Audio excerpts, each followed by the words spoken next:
Et bonjour à tous, le PMU.fr, PMU propose un quintet de prestige ce mercredi sur l'hippodrome du Petit Port, l'hippodrome de Nantes, avec vraiment un plateau de gala. Alors, j'exagère, j'extrapole un petit peu, mais les épreuves de GNT sont toujours des épreuves très prisées par les professionnels. On est à un mois de la finale du GNT qui aura donc lieu le premier week-end de décembre à Vincennes. Et certains chevaux se préparent pour ça, d'autres, vous voyez, d'autres vont tenter de jouer leur va-tout à fond. Alors, ce qui est assez paradoxal, c'est que l'épreuve de Nantes, c'est certainement l'hippodrome l'un des plus sélectifs du circuit. Et pour autant, un peu avec Laval, hein, pour moi, Laval et Nantes, c'est les deux meilleurs des hippodromes du circuit. Et pour autant, s'attendait à ce qu'il y ait quand même des meilleurs chevaux encore que ça. Donc, pas de H de grande classe, pas de I de grande classe, pas de J de grande classe. Alors, il y en a, bien sûr. Certains vont bondir de leur chaise en m'entendant. Il y a quand même des très bons chevaux, des bons chevaux. Mais c'est pas du niveau qu'on a pu voir il y a encore quelques saisons, où Clean Game, notamment, était venu une année eh bien, je crois qu'il je me demande si une année il n'avait pas été disqualifié.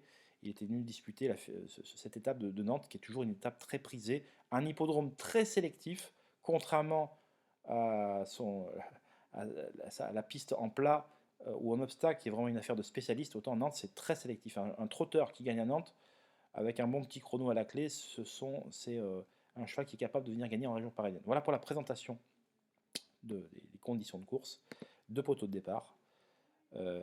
Alors, ce qu'on peut dire, c'est que il y aura un favori qui ne sera pas un grand favori. Il y aura deux, trois favoris. Alors, lesquels seront-ils? Alors, Y de Ceylan, le 12, a besoin de rassurer après avoir resté sur deux échecs. Il a repris de la fraîcheur.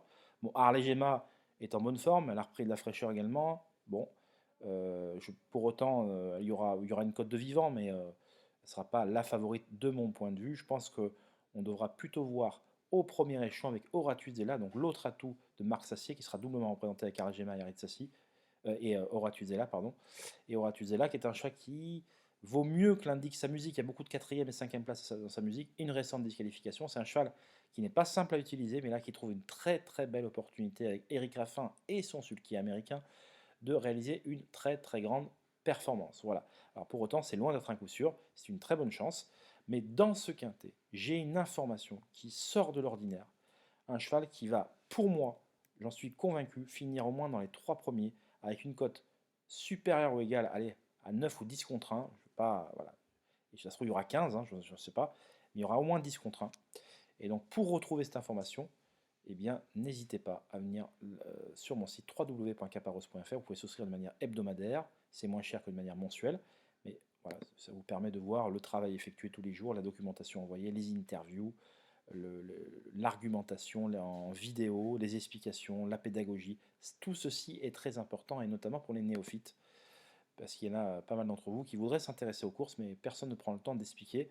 Et c'est très important dans une époque charnière où justement les hippodromes sont déserts, hormis pour les grandes occasions, mais il faut savoir expliquer aux gens les courses.